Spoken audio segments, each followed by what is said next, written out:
ನಮಸ್ಕಾರ. ವಿದ್ಯುತ್ ವಾಣಿಗೆ ಸ್ವಾಗತ. ನಾನು ವನಿತಾ.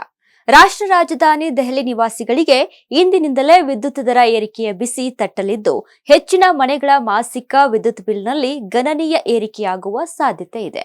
ವಿದ್ಯುತ್ ದರಗಳ ಮೇಲೆ ಹೆಚ್ಚುವರಿ ಚಾರ್ಜಸ್ ವಿಧಿಸಲು ದೆಹಲಿ ವಿದ್ಯುತ್ ನಿಯಂತ್ರಣ ಆಯೋಗ ಅನುಮೋದನೆಯನ್ನ ನೀಡಿದ್ದು, ಪವರ್ ಪರ್ಚೇಸ್ ಅಡ್ಜಸ್ಟ್ಮೆಂಟ್ ಚಾರ್ಜ್ ಜಾರಿಗೆ ಬಂದಿದೆ.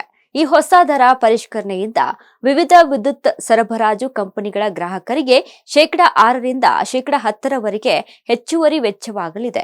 ತಿಂಗಳಿಗೆ 200 ಯೂನಿಟ್ಗಿಂತ ಕಡಿಮೆ ವಿದ್ಯುತ್ ಬಳಸುವ ಗ್ರಾಹಕರಿಗೆ ಸರ್ಕಾರದ ಸಬ್ಸಿಡಿ ಯೋಜನೆ ಮುಂದುವರಿಯಲಿದ್ದು, 400 ಯೂನಿಟ್ಗಿಂತ ಹೆಚ್ಚು ಬಳಕೆ ಮಾಡುವ ಮನೆಗಳಿಗೆ ಹೆಚ್ಚಿನ ಬಿಲ್ ಪಾವತಿಸುವ ಪರಿಸ್ಥಿತಿ ಎದುರಾಗಲಿದೆ.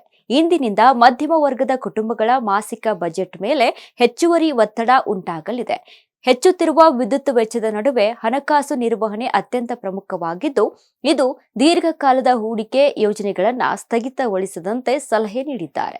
ವಿದ್ಯುತ್ ಬಿಲ್ ಹೆಚ್ಚಳದ ಕಾರಣಕ್ಕೆ ಸಿಸ್ಟಮ್ಯಾಟಿಕ್ ಇನ್ವೆಸ್ಟ್ಮೆಂಟ್ ಪ್ಲಾನ್ ಅಥವಾ ಇತರೆ ಹೂಡಿಕೆಗಳನ್ನು ನಿಲ್ಲಿಸುವ ಬದಲು ಅನಗತ್ಯ ಖರ್ಚುಗಳನ್ನು ನಿಯಂತ್ರಿಸಿ ಉಳಿತಾಯದತ್ತ ಗಮನ ಹರಿಸಬೇಕು. ವಿದ್ಯುತ್ ಬಳಕೆಯನ್ನ ಕಡಿಮೆ ಮಾಡಲು ಕೆಲವು ಸರಳ ಕ್ರಮಗಳನ್ನು ಅನುಸರಿಸುವುದರಿಂದ ಮಾಸಿಕ ವೆಚ್ಚವನ್ನು ತಗ್ಗಿಸಬಹುದು.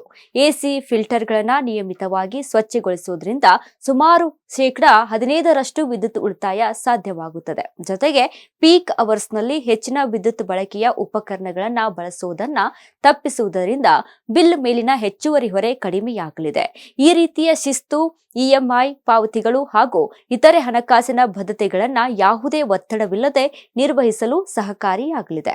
ಇನ್ನೊಂದೆಡೆ ಜಾಗತಿಕ ಮಟ್ಟದಲ್ಲಿ ಕಲ್ಲಿದ್ದಲು ಬೆಲೆ ಏರಿಕೆಯಾಗುತ್ತಿರುವ ಹಿನ್ನೆಲೆ ದೇಶದ ಇತರ ರಾಜ್ಯಗಳಲ್ಲಿಯೂ ವಿದ್ಯುತ್ ದರ ಹೆಚ್ಚಳದ ಸಾಧ್ಯತೆಗಳ ಬಗ್ಗೆ ಚರ್ಚೆಗಳು ನಡೆಯುತ್ತಿವೆ. ದೆಹಲಿಯ ಇತ್ತೀಚಿನ ನಿರ್ಧಾರವು ಇಂಧನ ವಲಯದ ಮೇಲಿನ ವೆಚ್ಚದ ಒತ್ತಡವನ್ನ ಪ್ರತಿಬಿಂಬಿಸುತ್ತಿದ್ದು, ಗ್ರಾಹಕರು ಈಗಿನಿಂದಲೇ ವಿದ್ಯುತ್ ಬಳಕೆಯಲ್ಲಿ ಮಿತವ್ಯಯ ಮತ್ತು ಸಮರ್ಪಕ ಹಣಕಾಸು ಯೋಜನೆಗಳನ್ನು ಅನುಸರಿಸುವ ಅಗತ್ಯವಿದೆ. ಸರಿಯಾದ ಮಾಹಿತಿ, ವಿದ್ಯುತ್ ಉಳಿತಾಯದ ಅಭ್ಯಾಸ ಹಾಗೂ ಸಮರ್ಥ ಬಜೆಟ್ ನಿರ್ವಹಣೆಯ ಮೂಲಕ ಹೆಚ್ಚುತ್ತಿರುವ ವೆಚ್ಚಗಳ ನಡುವೆಯೂ ಕುಟುಂಬದ ಆರ್ಥಿಕ ಸ್ಥಿರತೆಯನ್ನ ಕಾಪಾಡಿಕೊಳ್ಳಬಹುದು. ಇದೇ ತರಹದ ಮಾಹಿತಿಗಾಗಿ ನೋಡ್ತಾ ಇರಿ ವಿದ್ಯುತ್ ವಾಣಿ ಯೂಟ್ಯೂಬ್ ಚಾನಲ್.